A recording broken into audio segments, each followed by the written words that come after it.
a 1960s brown King Kong that beats his chest. That's it. That's the one I'm looking for. Great, you picked the most expensive toy in the shop. Is that right? How much am I looking at? Only $1,000. Okay, perhaps we'll look around.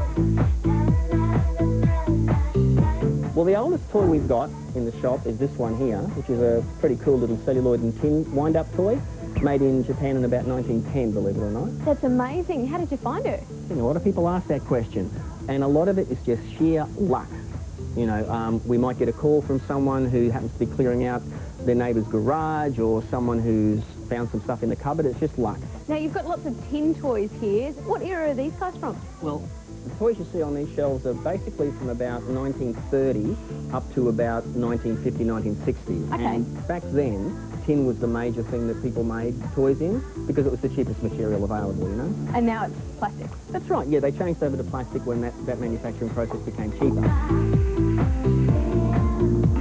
John, tell me about the Matchbox collection you've got here. These are awesome. Matchbox started in the 50s with some of these super cool early-looking cars down there with the metal wheels, and they're totally metal.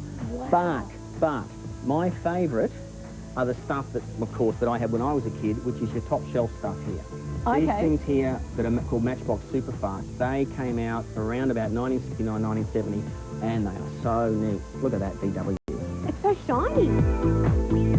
John, Action Man's been around for ages. These guys look pretty old. What's the story? If you look at these guys across the front here, starting with the skin diver, we've got 3 generations of Action Man. We've got the 1960s version, we've got the 1970s version, and we've got the very late 70s, early 80s version. But the really important thing to tell the Action Man is they all have the scar on the right cheek. That's how you tell your Action Man. He's got his eye on you or on someone. Oh. This freaky movement was called Eagle Eyes. It came out in the 80s.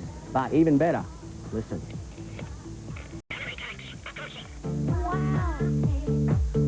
Oh, another toy collector you are? That was a pretty bad Yoda impression. Thank you very much, Mark. Well, what is it about Star Wars? To tell you the truth, I've never even seen a Star Wars movie. It was just the coolest thing that I had when I was a kid, so they were the toys that I played with the most. They were the ones I was always whinging for when we went shopping. Yeah, you've got this little guy? R2-D2, who's still in the new movies now. That one's, all these larger ones here are about a 1978 release. So fairly old. So they come back, right back to the first movie when it came out. Mark, this is a superhero cabinet. Yeah, we've got a bit of the Masters of the Universe on the bottom, who've had a recent re-release. Those are all the 80s ones there. And then we've got Batman on the next shelf, who's always around. Batman's looking pretty puffy. How long's Batman been around? Oh, he came first in about the 1930s. Been around for ages. Yeah, and he's still a favourite.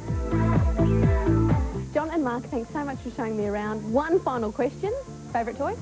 Easy peasy. Snoopy and Woodstock. Come on, Snoopy. Woohoo! Exterminate the Daleks. Oh, I don't know about that. I came in for King Kong, but I think I'd like to leave with Barbie dressed as Marilyn. Bit of a favourite. Don't go away because after the break there's more.